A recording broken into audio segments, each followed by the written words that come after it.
Hello. In session one, we are focusing entirely on just paying attention to the details about the character that the author gives you very early on in your book, since this is the very first session. So today you're going to identify and describe the main character, read your session one pages if you haven't already done that, and complete your session one mini lesson application handout, which I will talk about a little bit later on in the video. So you'll need those three things in order to prepare yourself to work on your assignment.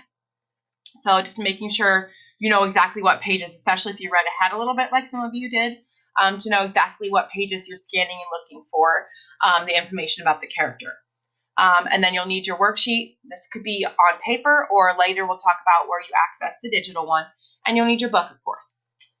So really, all you're looking at today is the physical descriptions of your characters, okay? So the way the author describes what they look like on the outside. So their hair color, hairstyle, eye color, their skin tone sometimes, their body style and shape, facial expressions, those kinds of things. Scars or things that they have as disabilities, those kinds of things.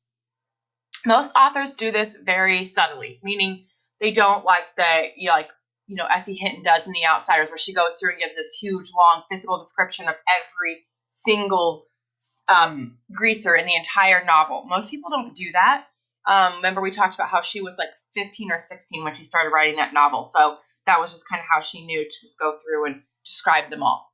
Most authors describe them through embedded actions or figurative language. So, like I talked about before, you'll learn eye color by saying she stared into someone's blue eyes, or you'll figure out hair color and hairstyle by saying she brushed her long brown hair into a ponytail, or he ran his fingers through his short dark hair, something like that. So they don't do full long paragraph descriptions usually. Or sometimes they use figurative language to compare what they look like to other things, using like or as in a simile, or just metaphors, like using the word was or is. And sometimes their actions will reveal physical description. So like my character is involved in a lot of sports. She does swimming, figure, ice skating, and volleyball. So I know she has to be in pretty good shape to maintain all of those. She's probably tall and thin for the figure skating, and for the swimming, that would be the kind of body type that would work best for that.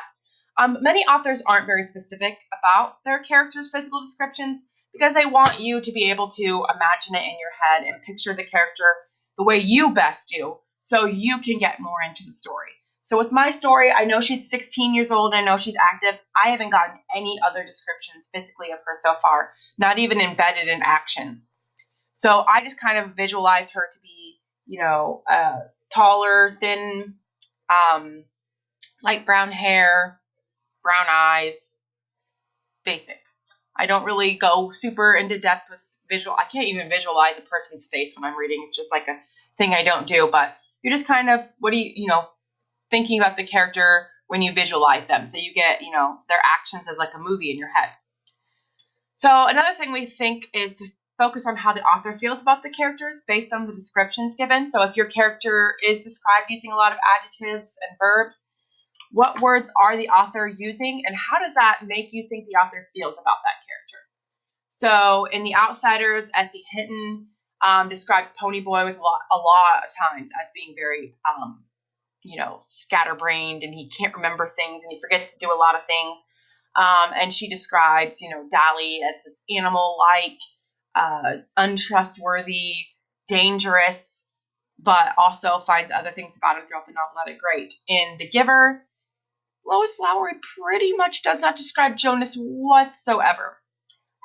We know he has pale eyes, and that is about it.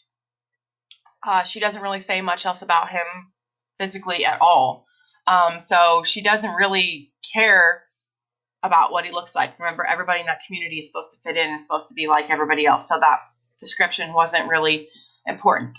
So to express your understanding, your mini lesson application for session one can look like two things. You can fill out the paper that you took home with you on Monday that has the questions and a place for you to draw what you picture when you read the book of the character. Or you can do the digital version, which is the Google form in Google Classroom. That's assignment number 3. And you're just typing your answers. And instead of drawing a picture of the character, you're just describing what it looks like when you visualize your character, like I did with my character in Life as We Knew It. Sometimes the book will help you visualize, but mine is just a picture of the moon, so no help for me there. But you're just going to answer the questions, like picking out what specific adjectives and verbs the author uses to describe the character and the things that they do. And then based on those descriptions, how do you think the author feels about the main character? You might have to infer. Obviously you don't have the author there to talk to you and tell you about the character. So based off the words they use and what you know about those words, what does that mean the author feels about the character?